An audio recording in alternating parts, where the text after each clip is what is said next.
que vous avez encore un peu de patience à écouter mon propos. Je suis la dernière, alors vous êtes un peu fatigué, mais je vous jure que je ne veux pas dépasser mes 20 minutes. Je tiens tout d'abord à remercier les organisateurs et tout d'abord, et surtout M. Nishiyama de m'avoir invité ici à ce colloque et puis de m'avoir surtout donné cette occasion de participer à cette table ronde. Donc tout d'abord, j'ai voulu présenter mon propos en PowerPoint, mais M. Nishiyama a préféré qu'à cause des traducteurs que je le fasse, que je le dise. Bon, alors je vais vous présenter d'abord quelques réflexions générales sur... ça marche là? Quelques réflexions générales sur l'introduction du cadre dans le contexte scolaire en Croatie. Et puis après, je vais vous présenter quelques observations ou réflexions des praticiens qui travaillent avec le cadre selon les principes du cadre. Alors, le ministère des Sciences, de l'Éducation et des Sports de la République de Croatie a pris la décision en 2004 de faire traduire le cadre européen commun de référence pour les langues en croate et de recommander son adoption pour l'élaboration des curricula, la conception des programmes d'enseignement et apprentissage des langues étrangères et des méthodes d'apprentissage des langues étrangères. La traduction a duré presque un an, ou plus d'un an, pardon. C'est un travail difficile au plan lexicologique et notionnel pour les traducteurs. Aussi, un groupe d'experts en didactique des langues a-t-il été constitué pour aider les traducteurs à résoudre les problèmes de terminologie. D'une part, beaucoup de termes spécialisés n'avaient pas d'équivalent en droit. D'autre part, il s'agissait de trouver pour les expressions nouvellement créées un terme sémantique conforme de l'original. Certaines parties des chapitres semblaient longues, obscures et difficiles à comprendre. Nous nous sommes souvent servis de la version anglaise qui nous semblait plus claire et se prêtait mieux à la traduction. Je donne seulement quelques exemples. Par exemple, savoir-être, en anglais c'est essential competence. Savoir apprendre, c'est ability to learn. Donc en croate, les deux infinitifs ne peuvent pas être vraiment adaptés dans le système de la langue croate. Savoir-être, savoir apprendre, savoir faire, etc. Les objectifs du cadre respectés au niveau national à partir de 2006. Le cadre a été utilisé pour l'élaboration des programmes des langues. Selon la décision du ministère, les standards pédagogiques pour toutes les matières de l'école primaire devaient être terminés à la fin de 2006. Les niveaux et les échelles du cadre ont été pris en compte et intégrés dans nos standards éducatifs pour les langues étrangères. Les apprenants doivent atteindre certains niveaux au cours de l'apprentissage de la première langue étrangère. Le niveau A1 pour le premier cycle de l'école primaire, donc ce sont des enfants âgés de 6-7 ans à l'âge de 10-11 ans. Le niveau A2 pour les deuxièmes cycles de l'école primaire, donc les enfants de 11 ans à 14 ou 15 ans. Le niveau B1 pour les écoles secondaires et les lycées, et le niveau B2 pour les apprenants des lycées de langue et les futurs instituteurs qui apprennent les langues étrangères à la faculté de pédagogie. Le niveau C1 ainsi que certains éléments du niveau C2 devaient être atteints par les étudiants des chaires néolophilologiques à la faculté des lettres. Comme le ministère des Sciences et de l'Éducation ainsi que l'Agence pour le développement de l'éducation sont des organismes officiels qui veillent à la qualité de l'enseignement et apprentissage des langues, un groupe d'experts est toujours engagé par ces organismes à reconnaître la qualité des manuels nouvellement rédigés par les auteurs croates. C'est au moment de la rédaction des manuels que les auteurs ont tenu compte des référentiels pour les niveaux A1, A2 et B1 pour permettre à l'apprenant de s'approprier les compétences nécessaires à la réalisation des activités. Quelques mots sur la formation des enseignants. En formation initiale, les étudiants en didactique des langues étrangères de toutes les chaires et des départements néolophilologiques, futurs enseignants sont souvent confrontés au cours de leurs études avec le cadre, son contenu, ses objectifs et ses caractéristiques illustrées en pratique par les différentes formes d'usage et d'activité qui contribuent à la réussite de l'apprentissage d'une langue étrangère. Ils connaissent aussi le portfolio des langues, le rapport entre les deux documents pédagogiques et leur contribution à la rénovation de l'enseignement des langues étrangères au niveau international. En formation continue, les enseignants ont suivi de nombreux stages ou journées pédagogiques où on leur a présenté le cadre de façon différente, son côté théorique, ses implications sur la pratique de l'enseignement et apprentissage des langues, ainsi que des exemples concrets d'exploitation de cet outil pédagogique en classe. Au début, les commentaires des enseignants ont été mitigés. Ils ont compris que le cadre était un outil pédagogique avec une ouverture européenne incontournable. Ils ont reconnu aussi qu'il favorise l'engagement de l'apprenant dans l'apprentissage des langues et qu'il lui donne les moyens de se fixer des objectifs clairs qui donnent ainsi du sens à l'apprentissage des langues. Beaucoup d'entre eux, cependant, étaient inquiets. Ils ont souvent considéré que le cadre était trop long à lire, compliqué à comprendre et qu'il était difficile à s'y référer et pas du tout commode à consulter comme page de référence. On a réussi à les persuader qu'il fallait plusieurs mois ou même années de travail avec le cadre pour s'y habituer. Au cours des années, les enseignants se sont petit à petit familiarisés à cet outil pédagogique grâce à des stages de formation. Ils ont compris appliquer l'approche par tâche et les activités d'interaction. On leur a montré qu'avec des apprenants plus âgés, il faut travailler sur les stratégies pour que les apprenants comprennent à quoi sert une langue, comment elle est composée, ce qu'ils sont capables de faire avec leur savoir et savoir-faire, et que l'objectif final de l'apprentissage est d'apprendre à apprendre et de devenir un apprenant autonome. Lorsque les objectifs des échelles de descripteurs du cadre ont été identifiés et adoptés et mis en usage par les enseignants, on a décidé alors d'introduire des épreuves d'UDEL scolaire dans les institutions scolaires où le français est enseigné comme première ou deuxième langue étrangère. Grâce à des stages spécialisés, les enseignants ont été formés à la participation aux épreuves d'UDEL scolaire au niveau de la préparation des apprenants pour les épreuves et au niveau de la correction des épreuves.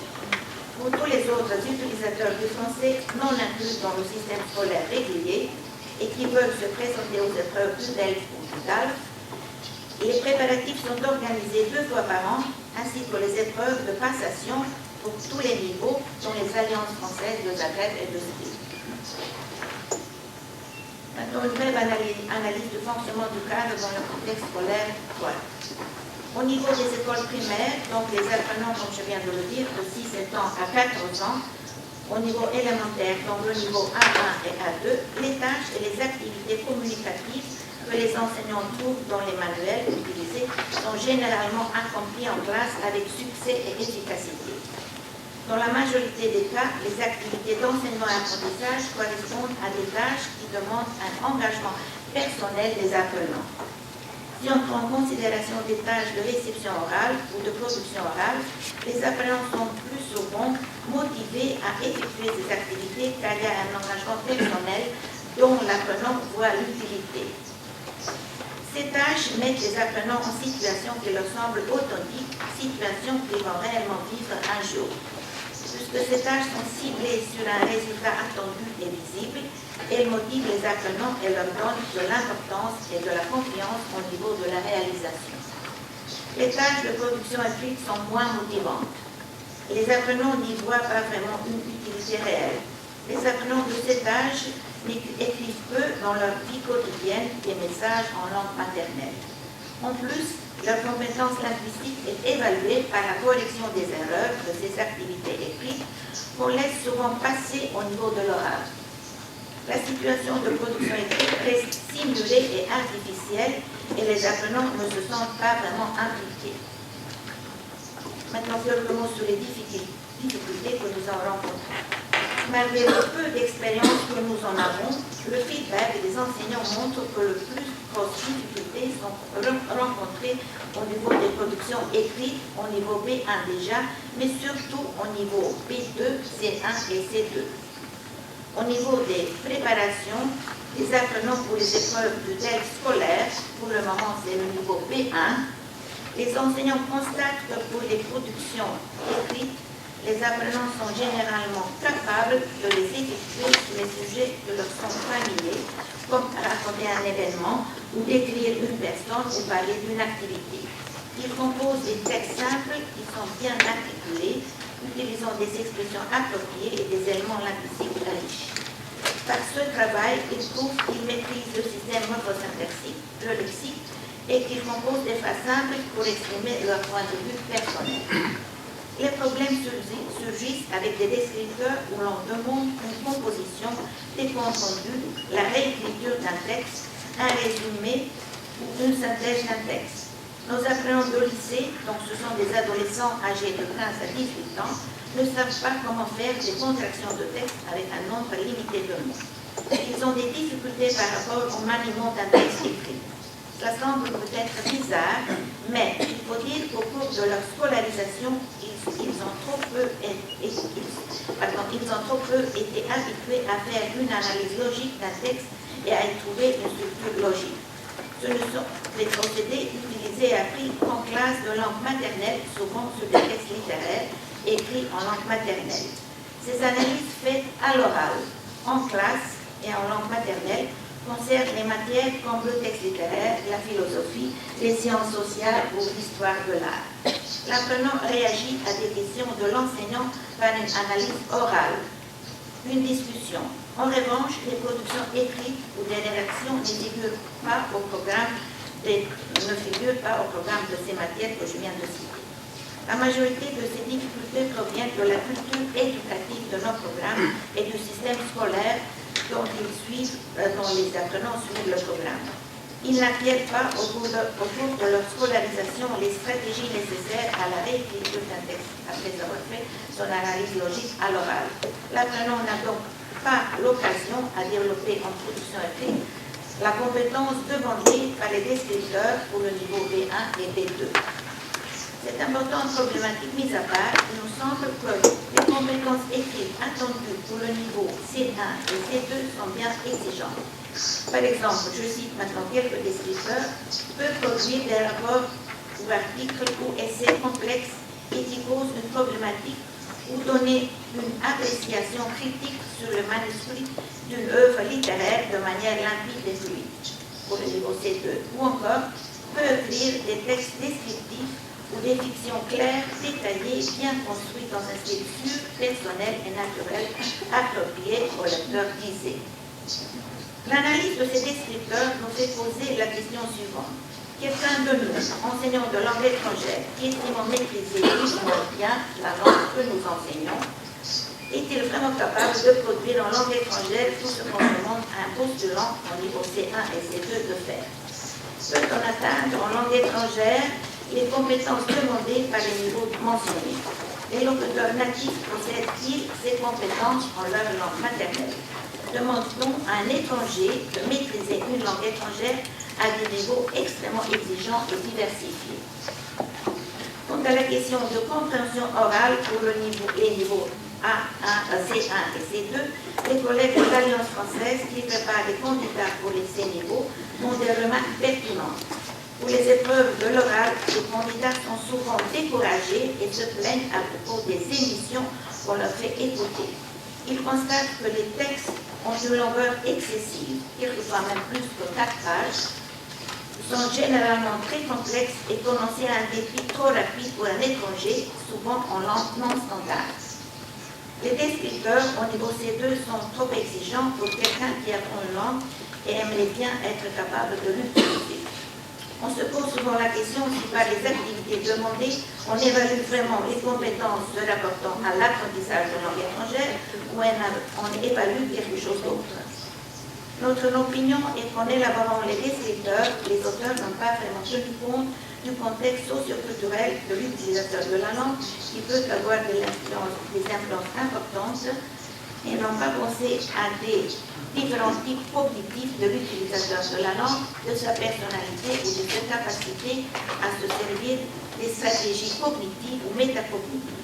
On a peut-être un peu négligé le savoir-être de l'apprenant. Le cadre est le public d'enfant.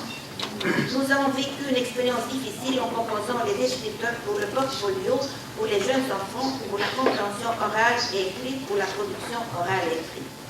En considérant l'échelle des descripteurs pour le niveau A1, notre avis est que les auteurs du cadre n'ont pas vraiment tenu compte de la différence entre un enfant apprenant de la langue étrangère, un adolescent ou un adulte, concernant leur personnalité sur le plan cognitif et affectif. L'activité langagière de l'enfant est surtout orientée vers la parole.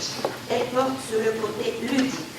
La langue ne l'intéresse que quand elle répond à ses besoins communicatifs et ceux du jeu. L'image occupe une place importante dans le monde enfantin. Elle lui sert pour accéder au sens. C'est la raison pour laquelle l'image ou un dessin produit par un enfant est considéré comme un moyen d'accès au sens ou comme un moyen de production graphique. On ne peut pas demander à un jeune enfant de produire des textes. Il est capable de copier des mots, des phrases simples, et seulement après un certain temps de décrire un personnage de son entourage ou un lieu. C'est difficile de composer des descripteurs très précis pour le portfolio à partir des échelles de descripteurs élaborées pour le niveau A1. Un apprenant adolescent et adulte se développe dans un contexte social très différent qu'un enfant. Maintenant, le cadre de la compétence pluriculturelle. Les auteurs du cadre promeuvent un enseignement et un apprentissage des langues sur une base européenne commune qui répond aux besoins des apprenants. Ils définissent le concept de plurilinguisme et de pluriculturalisme et la connaissance du monde. Le cadre souligne la prise de conscience culturelle, les relations entre le pays d'où l'on vient et où l'on vit. On souligne la prise de conscience interculturelle qui inclut la conscience de la diversité régionale et sociale de ces deux mondes. Le cadre ne prend pas en compte les compétences culturelles et civilisationnelles qu'un apprenant devrait apprendre à maîtriser au cours de son apprentissage. Les auteurs ne proposent rien sur la façon d'acquérir des compétences culturelles, ne disent pas quelles sont leurs composantes et ne spécifie pas les manières dont on peut enseigner ou interpréter une situation pluriculturelle ou enseigner ou apprendre à un apprenant de tout âge à développer un dialogue interculturel. Et en conclusion, je dirais que le cadre a été l'occasion d'un grand renouveau de l'enseignement et apprentissage des langues étrangères. Cet ouvrage fonctionnel présente un guide, une aide et un outil de référence. Son rôle central est de tracer un chemin pour faire progresser le plurilinguisme et l'enseignement et apprentissage des langues au niveau national et international. Il a une influence prépondérante sur la formation des enseignants. Pourtant, après plusieurs années de son utilisation, on se pose toujours la question de savoir s'il est satisfaisant et universel pour tous les contextes socioculturels. Puisque c'est le premier grand ouvrage qui se penche sur la question de l'enseignement et apprentissage des langues de ce siècle, il faut absolument souligner son apport et ses qualités. Mais nous estimons que les évolutions proposées par le cadre seront très longues à mettre en pratique, puisque leur pose sur des compétences non encore assimilées par des enseignants, comme par exemple la valorisation des compétences de l'apprenant au niveau du plurilinguisme ou des stratégies transversales que l'apprenant peut transposer d'une langue à une autre langue. D'autre part, les praticiens ou les didacticiens ne se sont pas encore véritablement appropriés le cadre. Pourtant, nous espérons qu'après de longues années de son utilisation dans des contextes socioculturels différents, et selon les remarques des praticiens et des didacticiens, les auteurs se rendront compte qu'il y a des parties qu'il faut changer et ajouter des manques existants. Merci.